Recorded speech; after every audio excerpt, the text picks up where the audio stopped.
Today is February 13th, 2015, and I made a couple of clips yesterday about Brian Haynes and things that happened with him. I said that I would think about them and if there's anything I wanted to add to it. And I can't think of anything I really want to add to what I already said, although what I had mentioned with regard to seeing another government type of employee around him, or someone that I had met when I was a kid, who had taken part in I don't know if it was rape or if it was like some kind of a sexual assault in some way, but it happened when he was a lot younger. I mean, he was a kid, or he was close to my age, but he was a lot younger, or we were both a lot younger, and and then when I met him later, he kind of tried a couple things. He actually asked me out, and he kind of invited me to have a fling with him, but he didn't actually do anything. He didn't assault me or take advantage of me when he was older. So that was something that was different. And then I saw him actually in connection with possibly in connection with Brian Haynes. And I don't know if he was there at the same place, just randomly happened to be at the same place that Haynes was at when I was expected to be there, because I had planned to go shopping in this area, and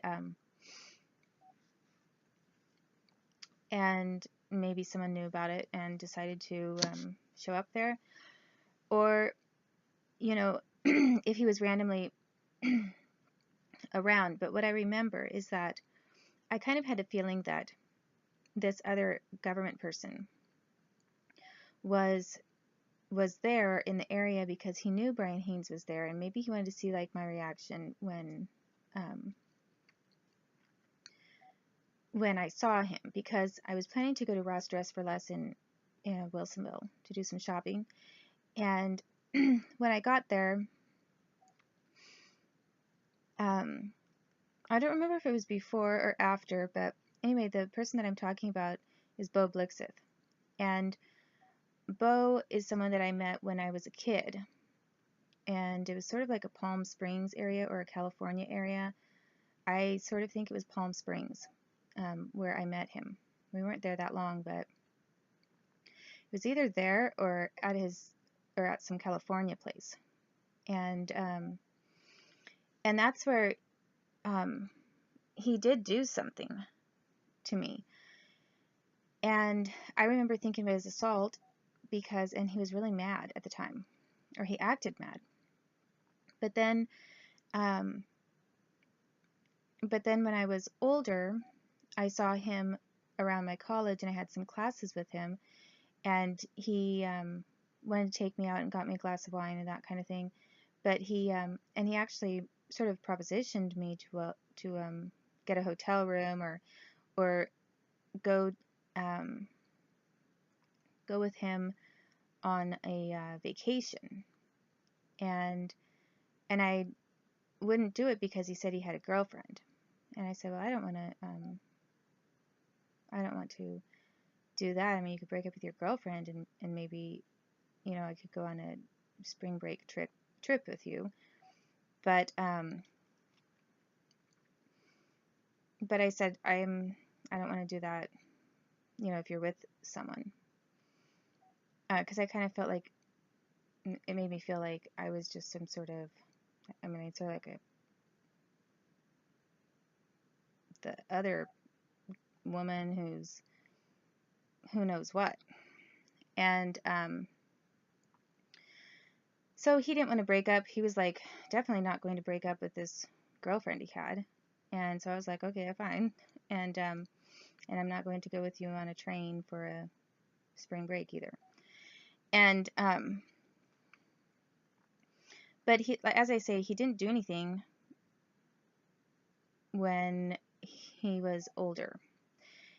But you know what his motives were all the time? I'm not really sure. His dad, that family was involved in the music industry, so I'm very sure that they know how many songs I've written, that I am a songwriter, and that I have written a lot of these hit songs. And, you know, he's another individual who could have at any time, and who can at any time, stand up for me and say, yes, she is a songwriter, and she has made a lot of people extremely rich. But to my knowledge, nobody's ever said anything like that. And instead, I just get accused of being mentally ill when I'm not. And so when I saw him in this area, this Wilsonville area, he was in the drive-thru with his Jeep at a Wendy's, and I was at the Wendy's getting something too. And he looked at, when I saw him looking over at me, he looked kind of mad. He had that same mad look as he did when he was a kid and he had sexually assaulted me. And I couldn't figure out why he looked so so angry with me. And then what was strange is I think I went from the Wendy's then next door to the other parking lot where the mall was for Ross Dress for Less. And as I was pulling in and getting a parking spot, the guy that came right out of the doors with bags full of things he'd been, you know, things that he'd bought, was Brian Haynes. And I didn't want to see him or have him see me, and I was kind of shocked that I saw him right there. And I'm pretty sure that Beau Blixseth was in the area somewhere. And I wasn't really sure if he was watching me to see my reaction with Haynes, or if he had been there in connection with Haynes, or if it was just completely random. And the only reason I would wonder is because I knew both him and Brian Haynes when they were kids. So they were more of these kids that I'd met when I was younger, who then were attempting to find me again in some way and wanting to have some kind of a sexual relationship with me and or rape me. So that's why I'm not sure, you know, if they knew each other or not, and why they were both there at the same time. But that's also touching on another individual who I knew when I was a kid. And I'm tired. So anyway,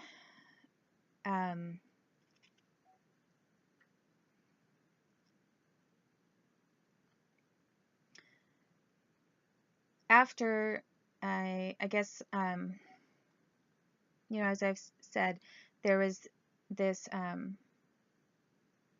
seeing Brian Haynes, actually, now that I think about it, did I see him there around, you know, or with this Beau Blixseth in the same area before Robin Bechtold raped me again, or was it after? And I'm not completely sure. It could have been before. And because Robin raped me approximately 9 months or so after, you know, around that time frame, after I had told Brian I didn't want to see him anymore. Like maybe 6 to 9 months later, it was Robin again. And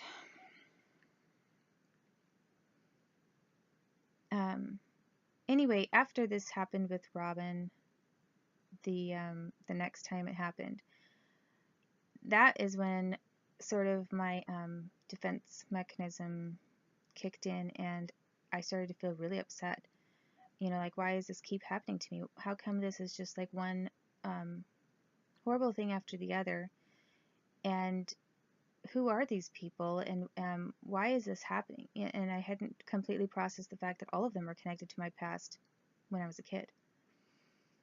And but I did know that I wanted to report my being raped. And from my standpoint, and from what I remembered at the time, I was a virgin, because I hadn't done anything with anyone since I was, you know, since I'd been molested and raped when I was a preteen and that kind of thing, and a kid. And I wasn't thinking about that. I didn't, I just thought about the fact that I hadn't done anything really in high school or as a young adult my entire life, and really had been wanting to wait until I was married. So, so from my standpoint, I was a virgin, and then to have all these things happen, it was just like outright rape. And I wasn't going to report Brian Haynes at the time because I didn't even remember who he was at all, or how I was connected to him when he was a kid. And Robin and Josh, with Josh, I didn't remember necessarily that I knew him when he was a kid either, but I knew that it was rape because of the knives stuff and how he held me down and all of that. So, I knew that Brian Haynes was very passive aggressive and had planned out a lot of things, but was a little more subtle in some of the things he did.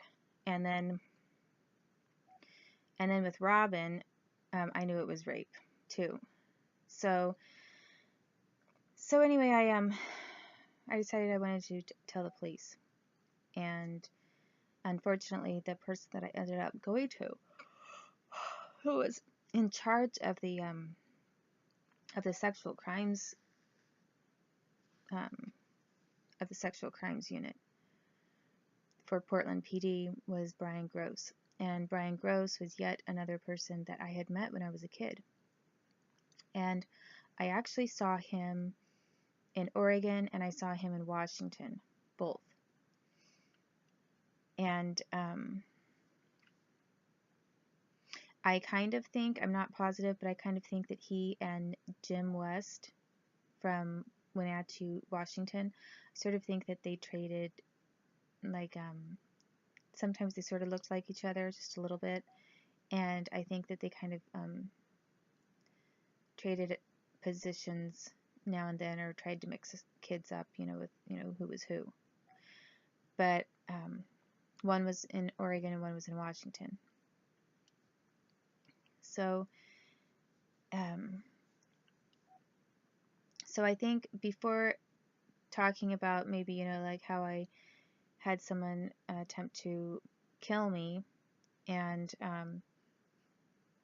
before even talking about the police and Detective Gross and what I had to go through with that, I might just go straight to the next person, who was a government kid that I had known, who kind of stalked me out and raped me again. Because I'm kind of tying this in with the Ballingers too, because they knew almost all of these individuals who went after me.